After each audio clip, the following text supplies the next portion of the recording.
Okay, hold up, who did this to this poor Amiga?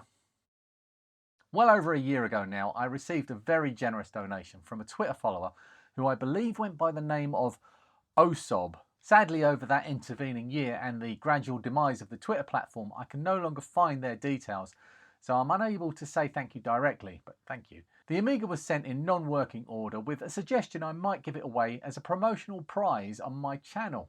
I'm never comfortable doing self-promotion. Like and subscribe! So I wasn't sure what to do with it until late last year. My mate Dave off the brilliant channel Rose Tinted Spectrum announced he was having one of his charity fundraising events. Now, I've been involved with Dave's fundraising before over the last few years, where he usually plays some ancient Spectrum game for a ridiculous amount of hours whilst chatting to guests. Sound familiar? Yeah, I totally ripped him off, just without the torture of playing the game for all those hours. Anyway, Dave's fundraising is happening this weekend on the 11th and 12th of November, and he's giving away a multitude of amazing prizes, including this Amiga 500, which, spoilers, will also have installed inside it a Raspberry Pi 3 with a Pistorm. Unlike my fundraising, you won't have to bid, just be a part of the live stream audience for a chance to win a prize. Of course, it would also be amazing if you could donate to the cause. I'll leave a link in the description if the mood takes you. Right, let's dig into this Amiga then. The case says A500 Plus, but looking inside, it's actually a pretty bog standard A500 revision 5, which is a blessing in some ways. At least it won't have dissolved in its own Vata juice. Everything appears to be inside here, but my eye is drawn immediately to the Kickstart ROM. I've owned this for about 18 months now, and I've still no idea what set of circumstances could have led to this chip looking like this. Maybe all the legs just fell off and had to be soldered back on. Well, we'll come back to this in a bit. For now, I'll give the socket a soak in contact cleaner and put the ROM back where it came from. Another oddity caught my eye on my initial inspection. The Denise chip is the video processor on the Amiga, and with this leg bent over and probably not making contact, this on its own could be the reason this Amiga was put away faulty by a previous owner. After a couple of minutes of tweaking with various tools, all the legs were pointing in the right direction. So, with that back in its socket and the ROM back in place, what do we think then? Will it work? No. Be a pretty dull video if that was all that was wrong. Right. Back to this ROM. When I opened the package, I noticed another Kickstart ROM was rattling around in the box. This one also had random blobs of solder on the legs pointing in all kinds of random directions. A 315093 is a version 1.3 Kickstart ROM, and probably the original one that came with this machine. The one in the board is a 2.05, and I assume installed as an upgrade. I can't imagine it ever worked though. I need to test this, so I snaffled the Kickstart 1.2 ROM from my own Amiga 500. And installed it in the donated Amiga.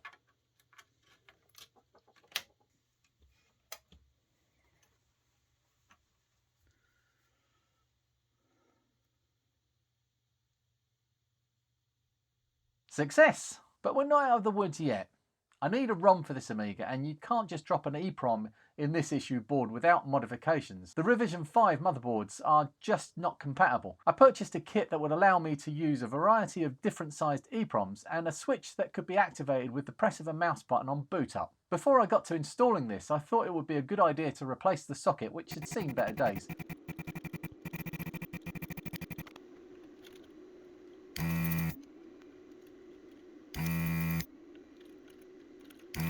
After a few stubborn holes were cleared, the socket dropped right out of the board. And the new one was fitted. Nice. Back to that manky Kickstart ROM. So, are all these legs soldered on? Was this cut from a board and salvaged? No.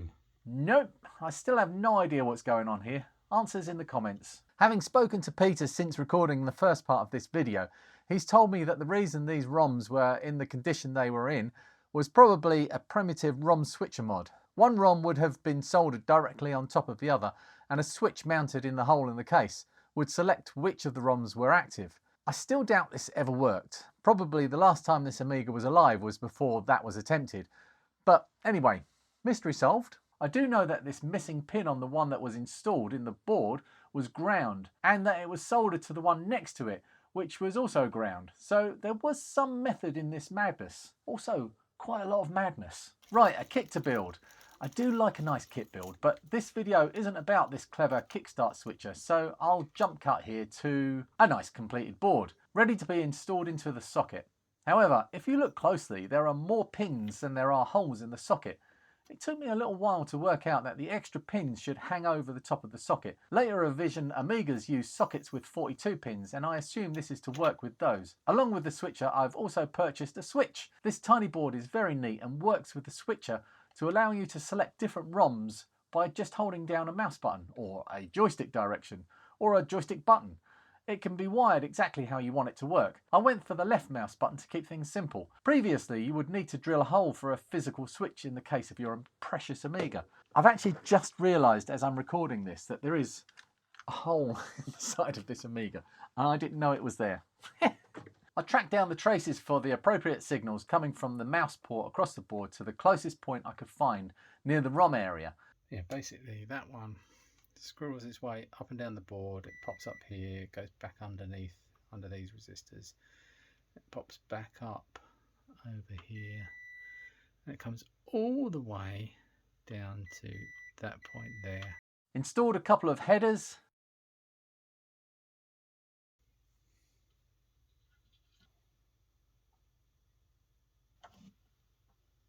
Stuck down the switchboard with some double-sided tape.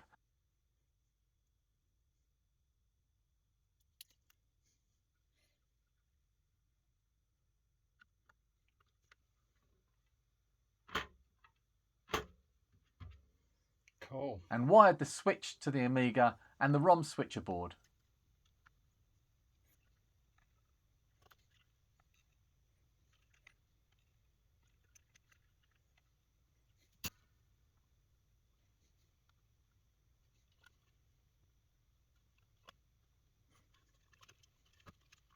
With nothing held down, the Amiga boots into Kickstart 2.04. The first ROM it sees is the second half. And so this should be 2.04. And it is. Sweet. Turn that off. Mouse plugged into port 1. Left button pressed. Turn it on. And this should come up with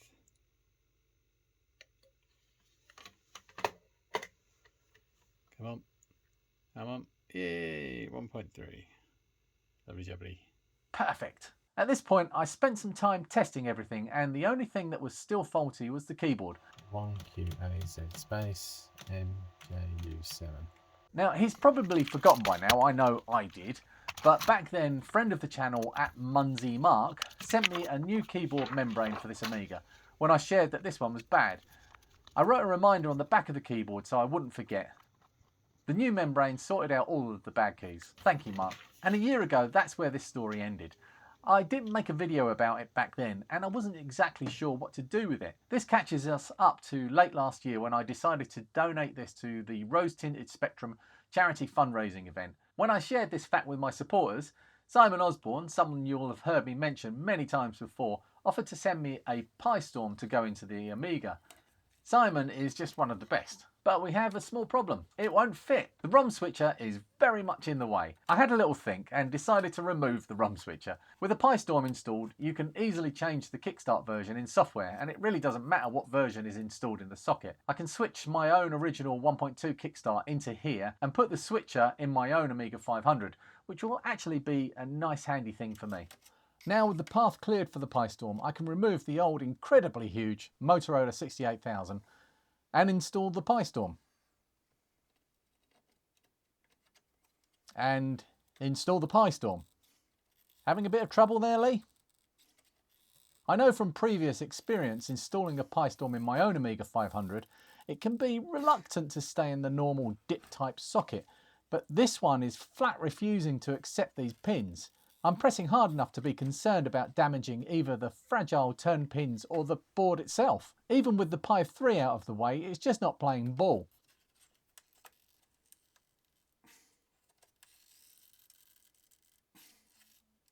Only one thing for it. Out with that nasty old socket and in with some lovely turn pin strips.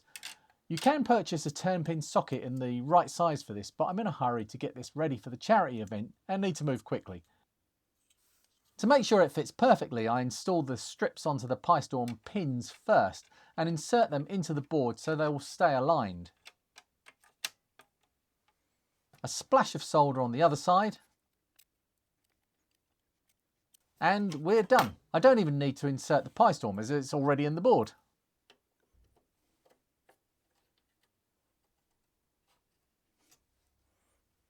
Right, fingers crossed it all works okay.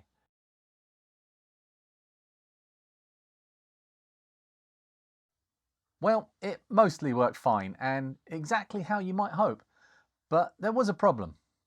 The Pistorm complicates things a little here, as you can get a display signal either from the Raspberry Pi and the Pistorm or directly from the Amiga itself via the Denise chip. With the signal coming from the Pi, I had perfect image quality at a high resolution, but from the Amiga RGB port, there was a problem with the mouse pointer sprite being corrupted.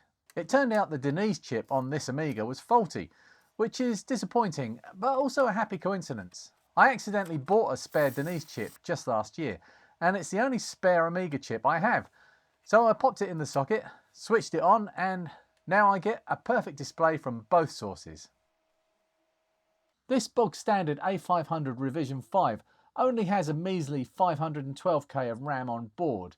I have a couple of 512k trapdoor expansions to bring that up to 1 meg, but that's 512k chip memory and 512k of so-called fast memory. If the eventual owner wants to use WHD load to conveniently load games from the Pistorm hard drive, they'll want more chip memory. Sadly, the Agnus installed in here is one of the early ones and only supports 512k of chip memory. But I have a pal who knows a thing or two about Amigas. We have another Amiga to look at this week. It's in this box. And I asked him if he had a spare 8372 Agnus I could put in here to make this into a perfect A500. CRG Glen is one of my big inspirations for doing this whole mucking about with old tech on YouTube. And he's also just a really lovely bloke who's a shining example of how to best support the community you love. I suspect he probably didn't have a spare 8372, but he sent one anyway. That's just how he is. Cheers, Glenn. Before I can swap this new Agnus in here, I'll need to make a couple of modifications. There is a jumper JP2 hidden under the Pistorm here that needs to be changed. A small trace joins these bottom 2 points. That will need to be cut and the top 2 connections joined together. Also, a trace over here by the trapdoor will need to be cut. It's hard to know exactly what's going on, as the guides for this mod are very difficult to track down on the internet, with missing info and broken links after so many years. But I managed to piece together the changes I need to make from various sources, and I'm hopeful this is actually going to work correctly. To start with, I'll just change JP2 and see if it works with just the onboard half meg. And yes, it does. Okay, now with the trapdoor expansion installed, what does it do? Excellent! 1 meg of chip RAM. That makes this Amiga 500 a lot more useful. I better check it can run Sensible Soccer now. It can! Here comes a rabbit hole. But there's another problem. The bottom of the screen is not being displayed, and there's some more sprite corruption. It took me a little while to realise what was going on here, but this is something I should have expected.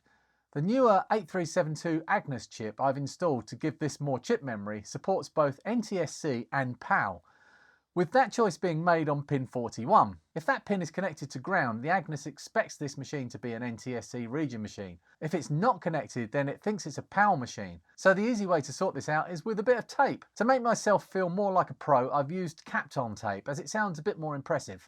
Right, with that isolated, what do we see on screen now with Sensible Soccer? Perfect! Here comes my rabbit hole. The last thing I want to do before I button this Amiga up is to sort out how the video is displayed. The Pistorm is marvellous, but does complicate this issue a little. When the machine boots to its virtual hard drive, it displays a custom high-resolution image via the Raspberry Pi HDMI port. That's a bit awkward to access as it's inside the computer, but we'll get to that in a sec. When you run a game or other program that displays at the lower resolution 15 kHz signal, the Amiga switches over to its standard RGB output. Fortunately, I have a neat solution for this. In my stash, I have a few spare RGB to HDMI for the Amiga 500. This one is already built up. All I need to do is stick this and a Pi 0 into the Denise socket, and that will replace the RGB out with another Pi HDMI output. So now I have two HDMI outputs for either of the display modes, but again, they're inside the machine. And having chunky cables hanging out of the side of the case is not really going to be the end result we're all hoping for. Back to my stash. In here I have some flat flex cables to which I can attach this mini HDMI plug and a standard HDMI socket. I'll print a neat thing that attaches to the back of the Amiga case. This is a test print which needs some improving, in a colour that almost matches the Amiga to allow easy access to both HDMI sources, as well as a button that will control the RGB to HDMI. I've run out of time to actually finish this machine fully, which I wouldn't normally do, but I need to release this video in time for it to do any good for Rose Tinted Dave and his marvellous charity fundraising event. Don't forget, if you want to be in with a chance of winning this machine, get involved with the charity stream. All the links will be in the description if I remember and have enough time. One final note for loyal watchers that always watch right to the end, you guys are my favourites. I'll be taking a small break from my recent insane release schedule to remodel one side of my workshop. It would be a disaster if I tried to carry on making videos and building things at the same time. But hop over to my second channel where I'll still be releasing updates on what's going on with me and my workshop. Thank you for watching. I'll see you in a few weeks. Bye.